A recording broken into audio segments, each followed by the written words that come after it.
Now then, how are we doing?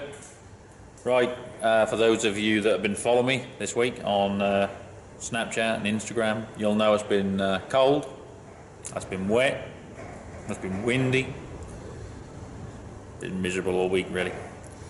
So I keep grabbing time to get in there in the workshop, and obviously you'll have seen that I've been doing the old saw. So I'm going to do a bit more on that today. I've got some bits on order for the old deer there, 3350, so that's all good, and so I can get on with that again. Let's have a look at this saw and see what we can find. Right, considering this saw has sat around for at least 24 years, never run, and as I remember, you know, this one was replaced with that Pioneer that we had. So you're probably looking at 30 years. That's just around 30 years. It's not actually too bad, you know.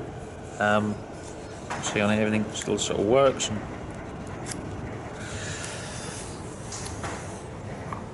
I suppose the difficult part for me is that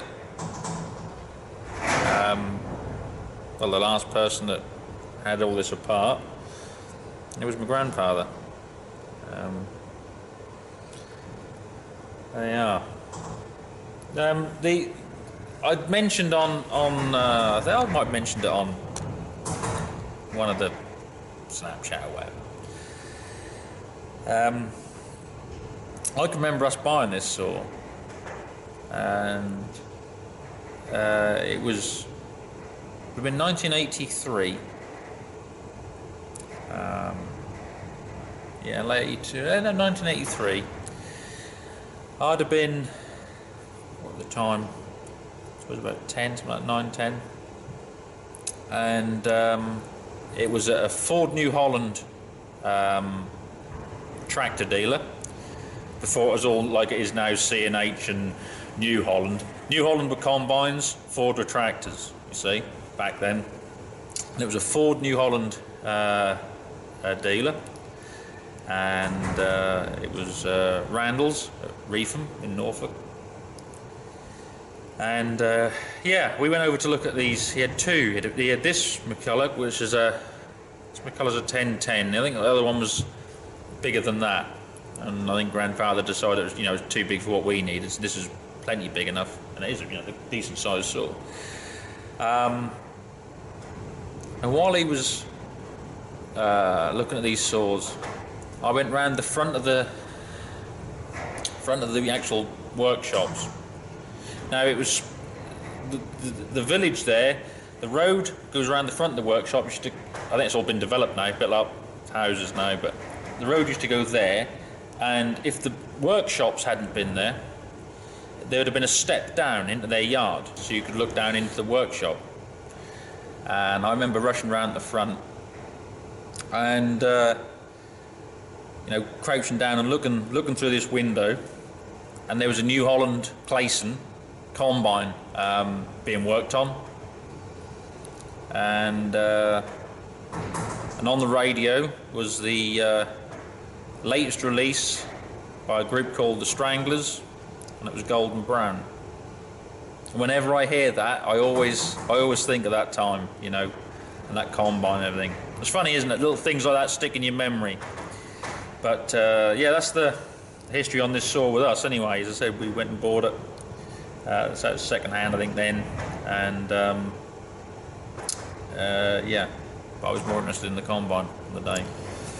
Right, so all I'm going to do is just start, stripping this right down now, taking all the bits off, so I can look at things like on the recoil, as always, pulling that, we'll get that sorted out, and then I'll look at the lines, do we get some fuel through to it, and before I go sort of pulling it apart too far, I'm going to try and give it a spin over, see if it goes. But as I said, I can't remember why we replaced this one. with that Pioneer, whether it's just a newer model. I know the Pioneer had electronic ignition, and in the day that was quite a thing, and it could have just been this recoil system on this had failed, but we. Ugh.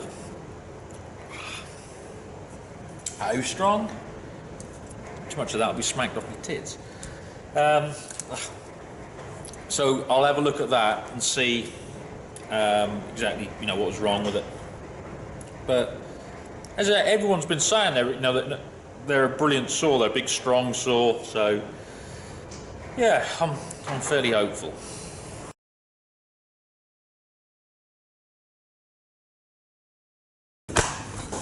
Right, well, we know we've got a spark, so that's one thing. So that's, for me, that's a big thing. Fuel, then, that's not really an issue, because we can put fuel directly into the bore if we have to.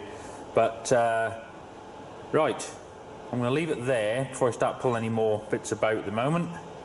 And, yeah, we'll have a look at the fuel lines and carb and all that next. So, there we go, a little bit of progress.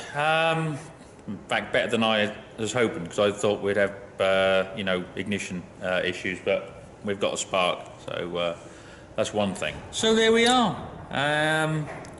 Next week, probably be on a 3CX next week, so there'll be a bit more 3CX stuff. And what I might do, I'll probably do, because a couple of people have asked me if I'd do an overview, and just walk around on the 3CX. I mean, we're fairly pushed in for time next week, but on the job we're on. But I can get some time. I'll get some time, even if I've got to do it on Friday or whatever. But I'll give you a walk around, show you what's inside the cab, the controls and everything for those of you who don't know, and then we'll have a bit of a walk around on the outside, show you where everything is.